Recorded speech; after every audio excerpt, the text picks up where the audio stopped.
Revision कर जाई। कहतनु कि पुनर्जागरण के शुरुआत कहाँ से भई रहे? इटली के फ्लोरेंस नगर से। इटली के फ्लोरेंस नगर से। इटली के फ्लोरेंस नगर से। कहतनु कि पुनर्जागरण के अग्रदूत केकरा कहल जाय?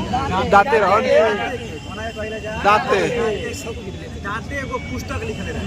डिवाइन कॉमेडी कॉमेडी कोना भाषा में? टस्कन भाषा में। टस्कन भाषा में। कोना में? टस्कन भाषा में। टस्कन भाषा में जो लिखले रहे, कोना भाषा के छोड़ के लिखले रहे? लैटिन भाषा के छोड़ के आ टस्कन भाषा में कौन पुस्तक? कॉमेडियन। कौन लिखले रहे? आ दाते के जन्म कहाँ भइल?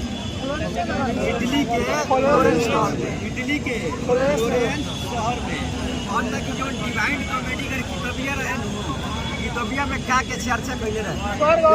स्वर्ग और नरक की चर्चा कइले रहे। स्वर्ग और नरक के चर्चा कइले रहे। आगे कहता और तब पुनर्जागरण के दूसरा अग्रदूत केकरा कहले? पेट्रोक। पुनर्जागरण के दूसरा अग्रदूत केकरा कहले? पेट्रोक। पेट्रोक के। कोना के? पेट्रोक। कहतनु कि इटली में मानववाद के संस्थापक केकरा कहले? पेट्रोक के रहे। पेट्रोक के। कोना कहले? पेट्रोक। पेट्रोक के।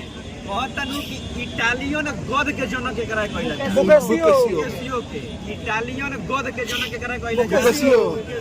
अब बुकेसियो वो पुस्तक लिखले रहे। हां डेकामेरोन डेकामेरोन के कर पुस्तक? बुकेसियो के करा हो? बुकेसियो के। कहतनु कि आधुनिक विश्व के प्रथम चिंतक, राजनीतिक चिंतक केकरा कहले?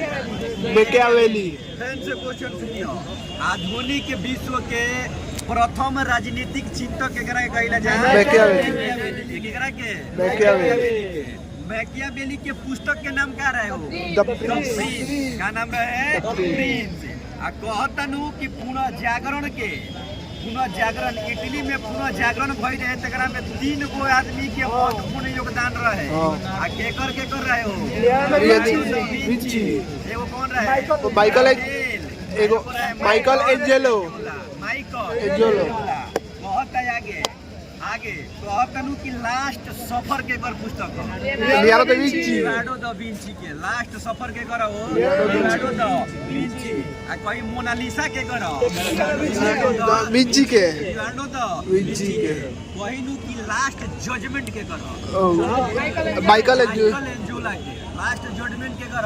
माइकल एंजेलो के। आ कहनु कि द फ्रेज ऑफ फॉल के कर? माइकल एंजेलो के। फ्रेज ऑफ फॉल के कर? माइकल एंजेलो के हो। कहता कि जो सिस्तान में गिरजा घर बानो ओकर निर्माण के कइले? राफेल। Michael Angelo. सिस्तान के गिरजा घर के निर्माण के कइले रहे? Michael Angelo. कहतनु कि जीसस क्राइस्ट के माता के नाम का रहे? मेडोना। जीसस क्राइस्ट के माता के का नाम रहे? मेडोना। मेडोना के चित्र कौन? राफेल। कौन बनैले रहे हो? राफेल बनैले रहे। मेडोना के चित्र कौन बनैले रहे? राफेल बनैले रहे। पुनर्जागरण काल के चित्रकला के जनक केकरा कहले? जियाटो के। पुनर्जागरण काल के चित्रकला के जनक केकरा कहले? जियाटो के। केकरा के हो? जियाटो के। कहतनु कि पुनर्जागरण काल में इटली के निबंधकार कौन रहे?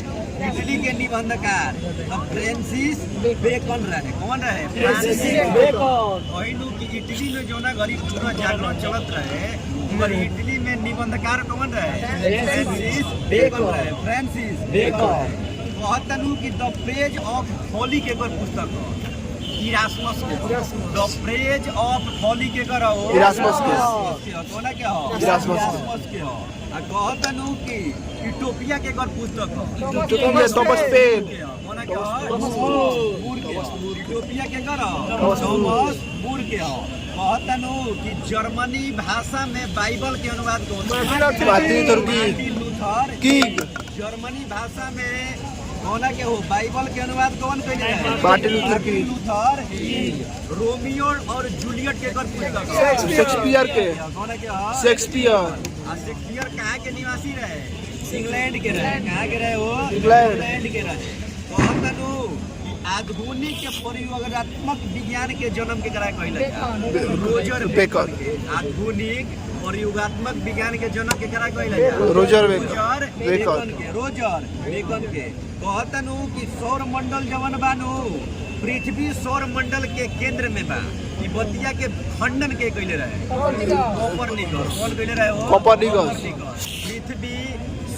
पृथ्वी जवन बा केंद्र में बा ई बतिया के खंडन कौन कहले रहे कोपरनिकस। कोपरनिकस के बतिया के समर्थन कौन कहले गैलीलियो कौन कहले रहे हो गैलीलियो कौन गैलीलियो कहतनु कि आगे एगो आई कहलक नु कि सूर्य जवन केंद्र में बा और सूर्य के चारों ओर ग्रह चक्कर लगावत है बतिया के कहले रहे केपलर कहले रहे कौन कहले रहे केपलर सूर्य का कहले रहे सूर्य केंद्र में बा आ जितना ग्रह बा चारों ओर चक्कर लगावता ई बतिया के कहले रहे केपलर कहले रहे कौन कहले रहे केपलर गुरुत्वाकर्षण के नियम कौन देले रहे न्यूटन। कौन देले रहे न्यूटन। धर्म सुधार आंदोलन के शुरुआत कौन देश में भइल इंग्लैंड से इंग्लैंड से कहते कि धर्म सुधार आंदोलन के प्राप्तकालीन तारा के गराई कहला जॉन विक्लिफ ध्यान से सुनी हो धर्म सुधार आंदोलन के प्राप्तकालीन तारा के गराई कहला जॉन विक्लिफ। जॉन विक्लिफ के अनुयायी के क्या कहला लोलार्ड। क्या कहला जाओ लोलार्ड का चीज लोलार्ड। अमेरिका के खोज कौन कहले रहे हो कोलंबस। कौन कहले रहे कोलंबस। आ कही कि अमेरिका के नामकरण केकरा नाम पर अमेरिकी पेस्पुसी अमेरिको वेस्पुसी के नाम से भई रहे आ कहत प्रशांत महासागर के नामकरण के कहले रहे मैगलन कौन कहले रहे मैगलन आ समुद्री मार्ग से संपूर्ण विश्व के चक्कर कौन लगेले मैगलन कौन लगेले रहे हो मैगलन लगेले रहे आ वो खत्म हो गई आगे पढ़ल जा।